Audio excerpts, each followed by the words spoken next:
Oke, assalamualaikum warahmatullahi wabarakatuh. Salam sastra, salam puisi, salam pantun, salam sejahtera untuk kita semua. Kawan-kawan, hari ini kita berbincang kembali dengan Dr. Umar Zain. Ya, Pak Dokter. Ya. Dr. Umar Zain. Nah, selain sebagai dokter dan punya keahlian di penyakit dalam, dokter juga ahli dalam berpantun. Jadi hobi, ya. Hobi, kalau udah hobi namanya udah masuk dalam kesenangan, lama-lama menjadi ahli kan gitu. Istilahnya kalau bahasa Jawanya practice make perfect. Oh iya. Lancar kaji karena diulang. Muak kaji karena diulang. Muak kaji karena diulang-ulang. Nah, jadi banyak orang berpantun hanya sekadar mengandalkan bunyi-bunyi kata yang terakhir yang sama, dan kadang-kadang juga hanya huruf, padahal sebenarnya dia juga bunyi itu suku kata yang termasuk dalam rima, irama, persajakan, dan termasuk juga antara sampiran dengan isi sebenarnya berkaitan. Ya, kalau seandainya sampiran dan isi tidak berkaitan, aneh rasanya dok, ya kan? Aneh. Jalan-jalan ke Brastagi, singgah sebentar membeli keris. Cantik-cantik anak Brastagi, sayang banyak yang berkumis. Nggak ada hubungannya. Ya, dan beli keris, kenapa harus ke Brastagi? Kenapa harus ke Brastagi beli keris? Sementara keris itu adanya di daerah Jawa, kan gitu kan? Harus ke Brastagi. Nah, kali ini kami akan mencoba berbalas pantun. Salah satu berbalas pantun itu ada yang namanya jual dan beli, dan saya akan menjual pantun, Pak Dokter akan membeli pantun. Membeli maksudnya menjawab. Menjawab. Jadi saya bertanya dengan menjual itu sama dengan bertanya, membeli berarti menjawab. Jadi satu pertanyaan untuk Pak Dokter. Iya, satu pertanyaan untuk Pak Dokter. Pergi ke pasar bersama Nyonya. Tiba di pasar, membeli meter. Kalau saya boleh bertanya, bagaimana tentang leluhur menurut Pak Dokter? Berat juga ini. Boleh saya jawab ya? Boleh, silakan Pak Dokter. Sri Lama, Masjid Raya. Iya. Medan Masyhur, beragam suku. Sedap. Mari bersama kita jilid budaya. Iya. Titisan leluhur, resam perilaku. Oh. Nah, jadi leluhur itu mewariskan perilaku, tentunya perilaku yang baik-baik. Iya. Menurut saya. Berarti sesuai dengan pantun itu dok, ya kan? Pantun itu sebenarnya singkatan dari sopan dan santun. Itu pantun, sopan dan santun. Jadi orang-orang tua kita dulu berpantun itu sebenarnya memberikan nasihat dan nasihat sebagai ajaran. Oke, yang kedua, saya akan menjual lagi ini Pak Dokter. Jangan payah-payah. Saya pun nggak payah-payah. Yang kedua,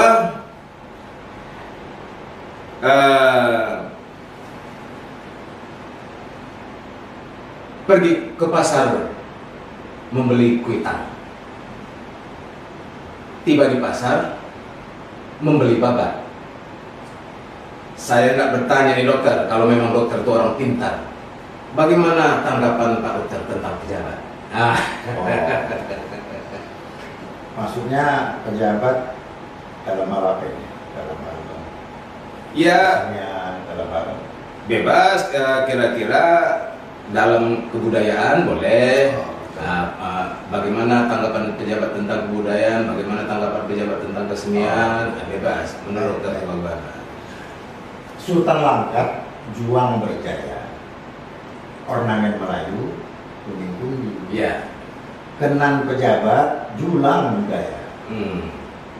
Komitmen rahayu, bening berwujud. Wah, sedap. Memang kalau kita dengar tadi Pak Dokter berpantun, sudah dua jualan saya yang dia beli, ya kan? Sudah dua pertanyaan saya yang dia jawab. Nah, dari sampiran dan isinya masih tetap berkaitan, tidak hanya sekedar persajakan atau hanya sekedar bunyi saja kan. Jadi pejabat itu Hmm. kalau budaya itu didukung oleh pejabat. Ya, betul. Ya, suatu daerah itu akan maju. Iya, saya teringat Kaisar Hirohito ketika masa Perang Dunia Kedua, Hiroshima dan Nagasaki itu dibom. Cuma satu pertanyaannya itu, Pak Dokter. Ada berapa guru yang tersisa? Oh ya. Ada berapa guru yang tersisa? Ya. Maka akan kita bangun Jepang menjadi negara adikuasa. Wah, luar biasa itu Ya. Kaisar Hirohito itu, Pak Dokter. Nah, jadi guru termasuk juga bagian dari bagaimana kita menghormati seorang guru. Semakin kita hormati guru itu, maka kemajuan otomatis Oh ya. berjalan dengan sendirinya. Karena guru itu membangun peradaban.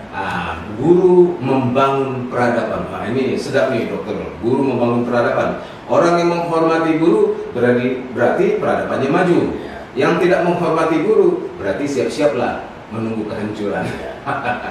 Oke, yang ketiga dok, makin semangat saya nih menjual pantun untuk Pak Dokter. Yang ketiga,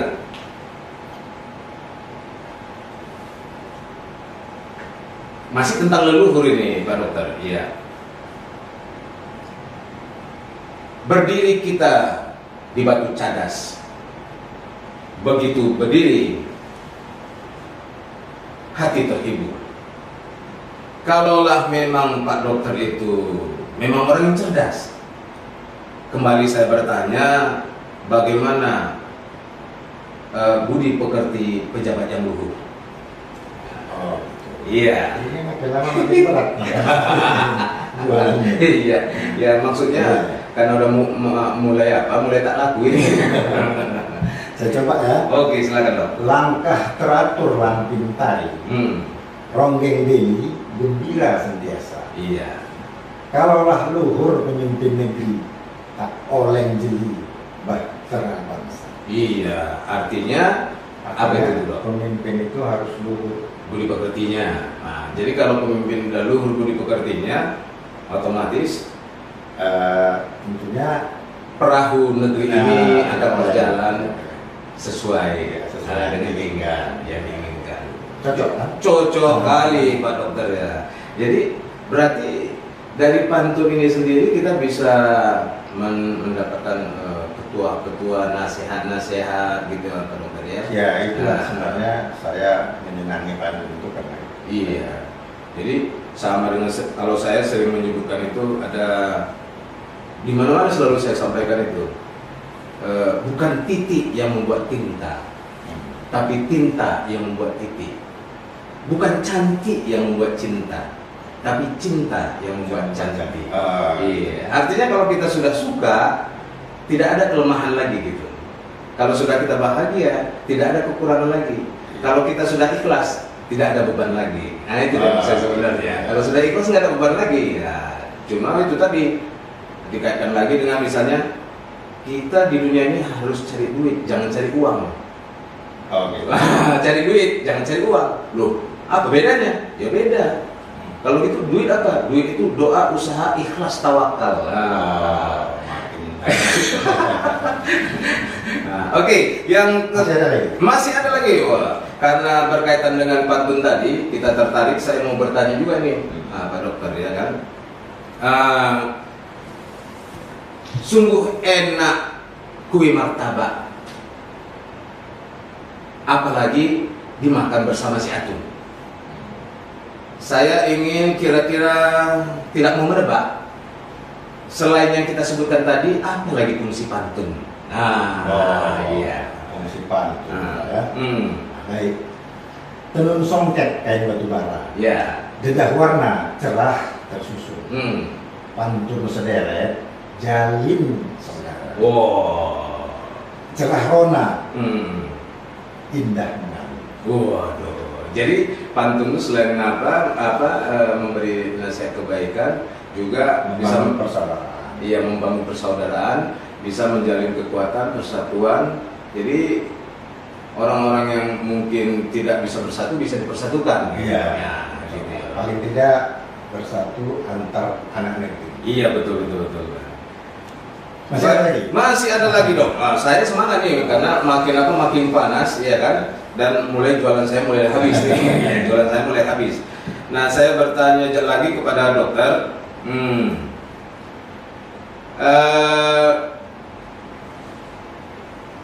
Anak tetangga saya bernama Panya, temannya bernama Rara. Kalau boleh saya bertanya, apa kaitan pantun tadi dengan sastra? Iya. Pantun itu sudah jelas sastra. Tapi apa kaitannya ya? Iya, tapi harus dijawab dengan pantun juga. Kita ke daerah Brastagi. Oh, Brastagi. Mengupas limau anak Brastagi. Iya. Atur menyigi mengisi parah. Sedap. Lintas pulau ajak berbagi. Iya.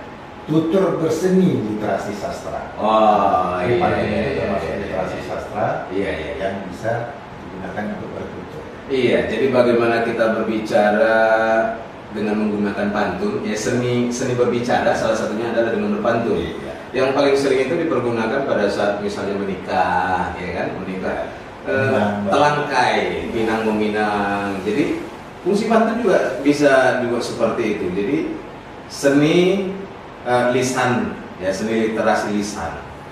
Mungkin satu lagi nih dok, semakin penasaran saya ini. Terakhir tadi ya.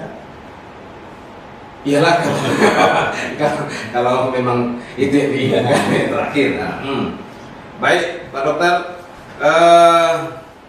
pergi ke pasar bersama Nyonya,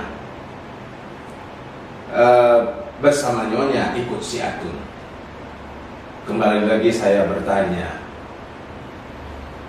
bagaimana perasaan kita kalau sudah bisa berpantun?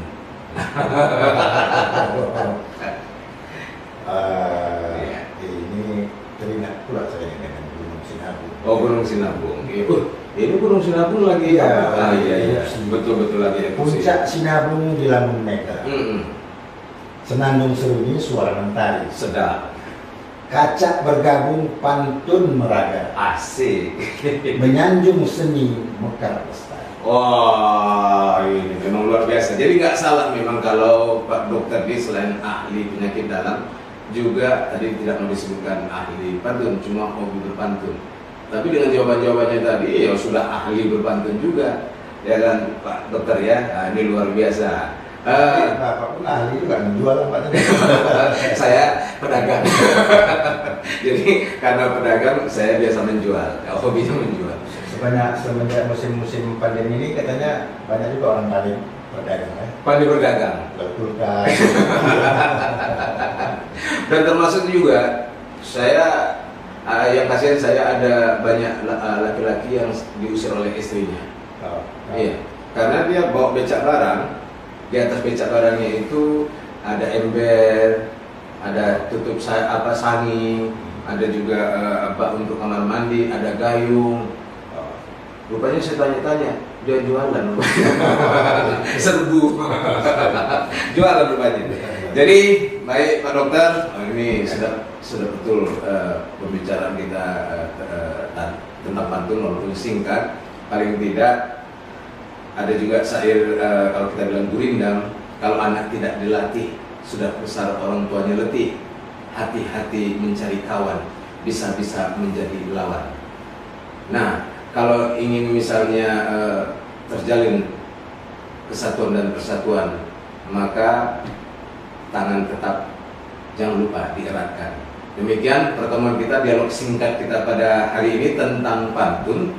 Dan terima kasih atas segala perhatiannya. Salam sastra, salam puisi, salam pantun, dan salam sejahtera untuk kita semua. Assalamualaikum warahmatullahi wabarakatuh. Waalaikumsalam.